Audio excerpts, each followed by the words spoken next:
They're desperate. They're panicking. Why? Because they know they're behind. How do we know that? Because they told us they're behind. But what's one of their biggest problems they're rushing to solve? Fragmentation. Look at this article right here.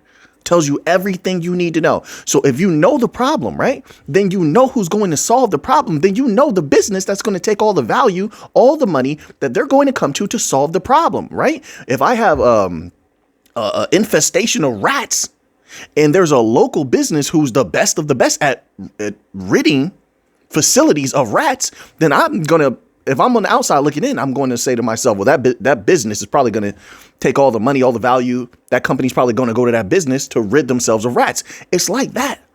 So when you hear this article titled The Economist, Financial Fragmentation, what have we been talking about for like 2 years? Fragmentation.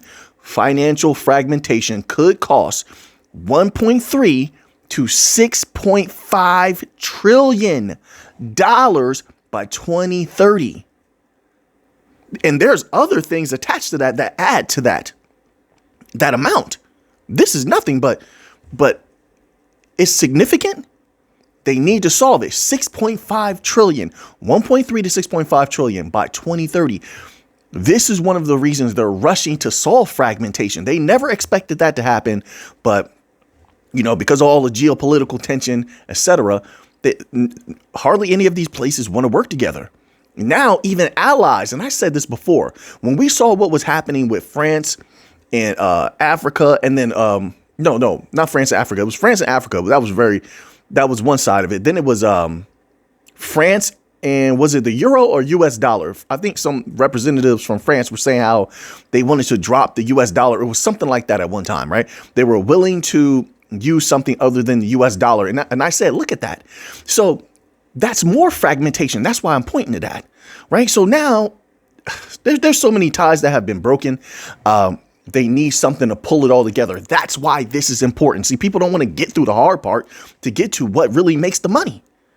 They don't want to, read through all the hard stuff to get to what the real cause of all the value that's going to flow in is. But that's one of them, fragmentation.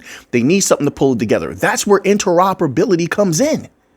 That's why every little facet of interoperability must be known if you want to understand and fully believe 100% in this run that is to come for the new financial system, the golden age of crypto, period. Nothing's going to stop it. No amount of dumping is going to.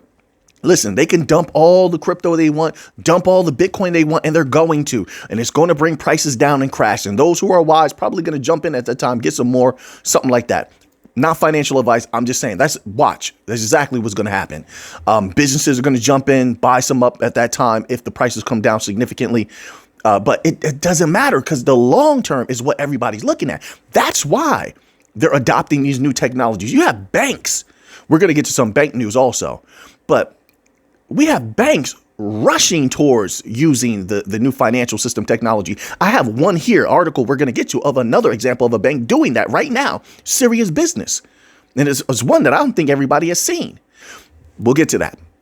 I mean, there's a reason why the governments want to adopt certain technologies and they're talking about it openly. They're admitting that they need these things. This is not a joke. This is serious business. But let's scroll down here. I'm going to read this little tidbit here. This is a little tidbit. The Economist Impact has published a report on the cost of global financial fragmentation and is sponsored by Swift. Man, I tell you, I say some things sometimes and I know people vehemently disagree with it and they really let me know. They let me know for sure. And I'm like, well, how are ideas had? Is it by everybody thinking the same or is it by us having a discussion about different possibilities? I say my thoughts, you say your thoughts. Some people don't want to hear that. I said the other day with the whole chain link, Ripple, Swift. How many things have I said that I was playing with these thoughts? I'm putting together information and I said this was going to occur and then it occurred. I'm telling you now there's no guarantees, but it looks like that could happen. I'm telling you.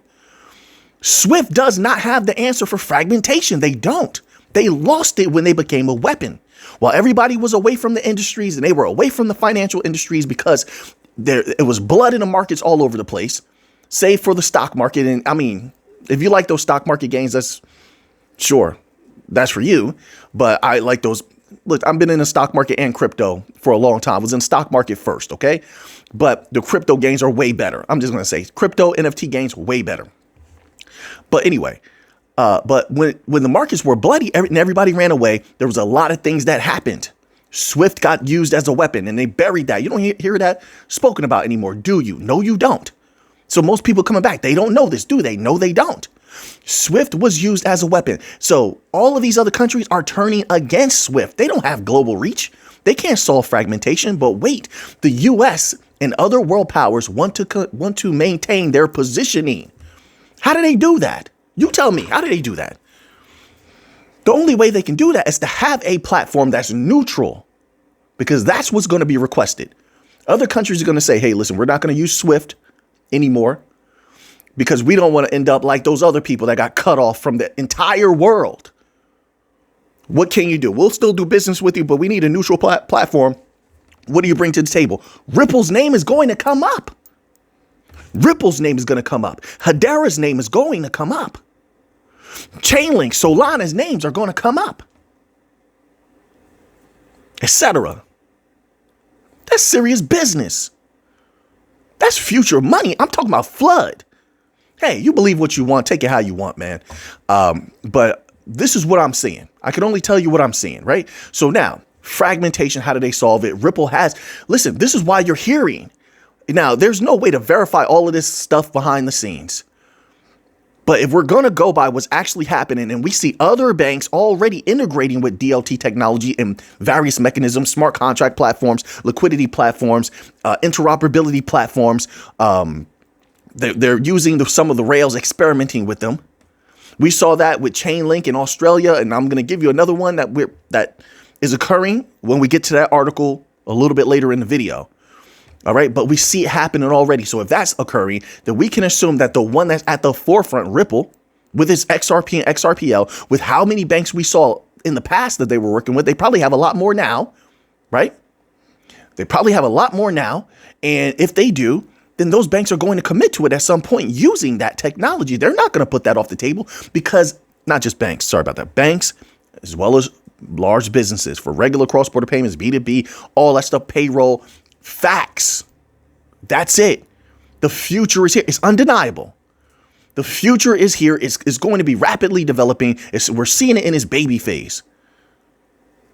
DLT, AI, quantum computing. Have you seen what they're doing with quantum computing? It's coming. Now they figured out a way. Listen, and it's so crazy. People are not doing their research. Your whole world is changing around you. The whole world is changing. They're at the point now, look this up on Google, where in quantum computing now, in quantum science, in combination with quantum computing, they can basically teleport things now. Oh, that sounds crazy, right? Doesn't it? Because people are not following the science. So now, even with, I'm just showing you how advanced it's gotten. Yes, teleportation. Look it up on scientific websites. I keep up with this kind of thing, okay? So now I'm just showing you how advanced things have gotten. So you have that, if that's true. I mean, it's coming from scientists. You determine what you believe. You have that, and now they've shrunk it to where they're getting to a point where it's going to be very easy to apply the mechanisms of quantum computing for any institution that wants it in the future. I just read an article about that like a day or two ago. Everything's getting simplified and it's getting crunched together. The whole world is going to be changing. People better get ready, whether they like it or not. It's going to happen. Life doesn't care how people feel. It's going to happen. It's just a matter of who's going to benefit from it. And you know what happens? What's really crazy to me? It's just my humble opinion. A lot of times what happens, the regular people don't want to believe. They don't want to believe. You tell them they don't want to believe. You tell them they don't want to believe. Yeah, it's like that many times. That's why I'm saying that. It's more. Only for it to pop off. Everything explode. All the rich people making millions and millions and millions. A handful of regular people making millions, maybe a few billionaires here and there. Those who really, really went in heavy on certain things. Once again, not financial advice. And then everybody else says, oh, they get angry, they scoff, they missed out on it, and they say the rich got richer. No, there's opportunity. You got to strike when there's opportunity. And whatever you're doing, sometimes you get a shot or two. It's not always one shot. Sometimes you get one shot at something. But inevitably, it's coming. Whether you like it or not, you get in the race, it's coming. It's going to happen. This is what we're seeing right now with all of this here. It says the resulting financial fragmentation is expected to globally cost $2.8 trillion or 2.6% GDP. If the negative trend escalates, doubles, the cost could be $6.5 trillion. However, it's also possible that steps could be taken. What steps? You have to remedy the problem. What's the remedy? Interoperability. You pull it all together with a neutral platform like the XRPL. Why do you think they're scattered all over the place? Ripple's all over the world, working with all these different companies. You're paying attention to that? Oh, they used to always flaunt it under the guise of, well, we're doing this just because of the SEC. Right. You also know that there's going to be a globally dominant technology also, and you want to be at the forefront of it. That's why a lot of their work was outside the U.S. And now look what's happening with the U.S. What's going to happen? There is a void to be filled. They fill the void. Let's keep going. So, it says it's also possible that steps could be taken to mitigate the fragmentation. What steps? Which could reduce the impact to $1.3 trillion. Mark my words, they can reduce it much more once blockchain DLT hash graph is unleashed. Much more. And they know it. They know they don't want you bullish. Yeah. Oh, people hate to hear that. Oh, Mick. It's true. It's true. So anyway, so now, okay, we have that. Let's move on here. A little bit of Bitcoin news. We have something, like I said, in one of these coming articles, we're going to talk some bank news. So a DLT company with a bank. Now, take it how you want it once you hear the information. Bitcoin will hit $1.5 million by 2035, says analyst who called for 2024 bounce. 2035, that's a lot of years. What do you think? You think that Bitcoin could reach $1.5 million by that time? I don't need it to go that high. You want me to be honest. Bitcoin has a new 7-figure prediction for the future as one of the industry's best known commentators doubles down on this bullish future. Now, for me, when I read this type of article, I don't care about the high prediction estimation. Oh, 1.5 million. That's not my focus. That's like looking at the finger when someone's trying to tell you about the moon and they're pointing at the moon and you're staring at their finger, or you're staring at this tree right in front of you. You're not looking at the forest behind the tree. I'm not interested in the tree or the finger. Let me see the forest.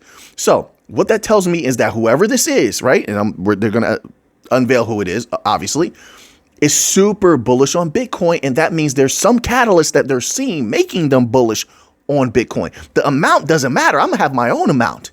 This person doesn't tell me what to do or tell me what to think or convince me of anything.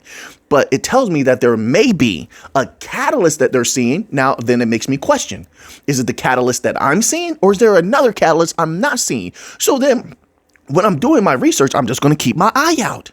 Is there something I'm not seeing? I'm reading these articles. Is there something I'm not seeing? I'm typing into Google, catalyst for Bitcoin. Is there anything new? Is there a new country using it? New government using it? A new bank wanting to use it, hold it? Is there more people somewhere that weren't into Bitcoin before because of regulations? Now the regulations are clear. Now they're getting into Bitcoin. What is it that's making this person so bullish, right? And I'm taking that and I'm putting that into a little box in my mind with all the other people that are bullish on Bitcoin. And I'm keeping that tally. Okay, there's this number of people bullish on Bitcoin and they're all big timers, big money people. Then I look into them. Okay, do they usually do well with their predictions? Do they usually do well with their trades, etc.? Their money making? Are they real money makers? And then I look and I said, okay, well, if that person does do well, then I think that their word is something to definitely take note of and keep in the back of my mind. For sure. All these calculations have to be done. This is not a lazy person's game. It's not. Now, did you see, I'm telling people this, so many articles, and I said this before, it's true. I don't know why people hate this. I'm telling you stuff that's happening that I'm reading about. So many millionaires were made in that last explosive time period, this little short period, right? Then They have more articles come out. Did you read it? I mean, even they're even reporting on the people becoming millionaires even off of the meme coins like the Solana. The one person that made $35 million off something, but that came through their research. They're looking into things and finding out what's bullish and what's not, just as an example. But so once again, they're still reporting on all these millionaires that were being made. So why am I bringing that up? Because the next time period, the next explosive time period, real explosive, not a little pop. There's a big explosion coming. This is why so many experts, I'm not including myself, there's so many experts are saying this. That next explosive time period is going to make more millionaires. And it's up to everybody. You know, who knows how much you have or when you sell or what you have? I don't know. The people don't know. But there's going to be more made. Simple as that. Simple as that, right? So I'm keeping all of that in my mind when I see things like this. It brings all of that here. This is why these articles are important. It gives us food for thought. All right. So now it continues on here. It says in an X post on January the 8th, network economist Timothy Peterson, author of the paper, quote, Metcalfe's Law, as a model for Bitcoin's value, unquote, announced a $1.5 million Bitcoin price target. Citing his own model, which puts network expansion at the heart of Bitcoin's future value proposition, Peterson predicted that Bitcoin would hit a giant $1.5 million per coin within 10 years. That's a long time. That is a very, very, very long time. But some people are long holders of Bitcoin. They're true believers in Bitcoin, just like you have true believers in bank coins. But who knows who that is, to each his own. So now we're going to move on here. And because we're getting a little later into the video, I have more Bitcoin news. But first, we're going to get this. I want to get this bank news here out of the way. I hope I have it. OK, so let me slide this up. Bear with me one moment, please. So now this is what I was talking about earlier in the video. I thought it was one bank. Filipino banks plan to launch multi-issuer stablecoin PHPX on Hedera DLT. Wait, but that's interesting for a multitude of reasons. First of all, we all know Hedera is a top bank coin chain. They're one of the best, one of the most scalable, one of the fastest. Hashgraph is superior to blockchain. Let's just get that out of the way. So anybody that's going to be working with Hedera is probably going to have a fantastic time and a very bright future, in my humble opinion. That's number one. But number two, Lehman Baird and Brad Garlinghouse said there's a possibility that they'll work together. Ripple and Hedera will work together. That's one. That's two. That's two. Very interesting things there. Three, XRP, the XRPL, and SBI, and I think Ripple also. Look all of this up. Google. They're deep in the Philippines and in that region. So once again, you're getting that overlap. I told people this is going to happen. That is the new financial system. What do you think? What do people think the current financial system is? It's a conglomeration of different companies. The new financial system is the same. But it's unbelievable to me. So many people, they speak to me as if one company is going to rule them all. How? That's never been the way. Never been the way. Even when you had the time of kingdoms and you have multitude of kingdoms. Sure, they went to war, but some of them had deals. They're going to work together. Okay, you get this land. You stay off my land. You can have this little piece of land here. You take these, there's a lot of family stuff going on. Oh, this family member goes over here. They go over here. They make connections. There's peace. There's always been this working together of the major mechanisms. The new financial system is no different. You're going to have Ripple in the game. Hedera is going to be in the game. Chainlink, Solana, etc. is going to be in the game. It's just a matter of watching now, keeping up with the news. Who's doing well? How much can they go up? How well they do with partnerships obviously is going to dictate how much they can go up.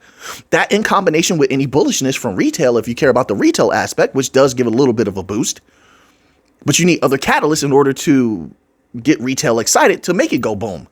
So we're taking all of these variables into account. So back to this. So multitude of banks will be using Hedera. This is from ledgerinsights.com. All right. I like their website. Later this year, several Filipino banks are planning to launch a multi-bank peso stablecoin, PHPX, which will initially operate on the Hedera DLT network. I don't know what they mean by initially. We'll see where this leads to. The banks include Union Bank of the Philippines, Rizal Commercial Banking, Cantillan Bank, and the Rural Bank of Guino Batan. Singapore startup Just Finance is the initiator, but the banks will have a significant role in governance, as they all do. See, this is what I'm talking about. They just want to control things. That's all governance is control. They want control, but they're not going to do the heavy lifting. Hedera, the private sector, will do the rest. It will do all that heavy lifting. All right. So it says, given a key goal is cross-border payments. Once again, who's heavy in that region? The XRPL, Ripple, SBI. There's going to be crossover. They're going to have interoperability. They're not against each other. Lehman Barrett, Garlinghouse said they may work together. They have a good relationship, clearly, if they said that. There's going to be more overlap, so that's also something to watch out for as things progress. And crypto is being unleashed around the world, the power of crypto. So now, Union Bank, or more specifically, its fintech spinoff of UBX, has been involved in blockchain for years, including managing a quasi-stablecoin network. Okay, listen, I'm going to leave it there. I just wanted to drop that on you. Let's get one more piece of news in. Now, the question is, do we do a Solana article? It's more about the ETFs and adoption, or do we finish off with another Bitcoin article? Let's see. Let's do one Bitcoin article. Maybe we'll do Cardano. Now, this is a major catalyst right here, negative catalyst. I've been watching this for a while. We'll see how it all plays out. You know what I think, all right? Listen, they're always going to try. All of these companies and governments are so intertwined.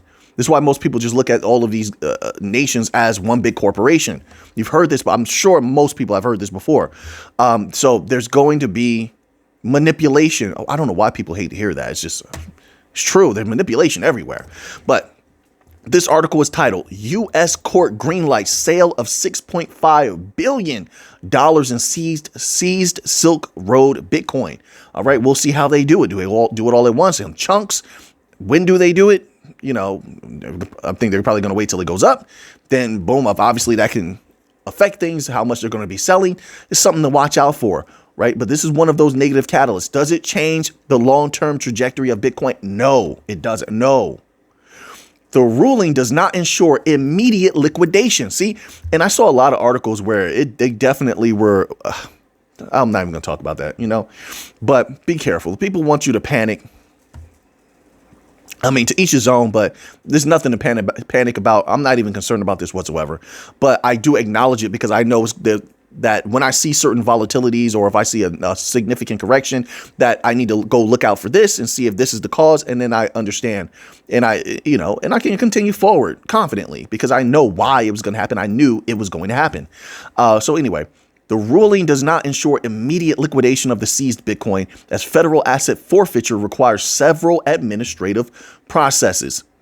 The U.S. government has secured final approval in the Northern District Court of California, of course, to liquidate crypto's largest ever federal seizure, signaling the closure of a complex 4-year legal battle over billions in Bitcoin tied to the infamous Silk Road marketplace. All right, let's stop there. We don't need to go much further beyond that. Let me get just a little bit.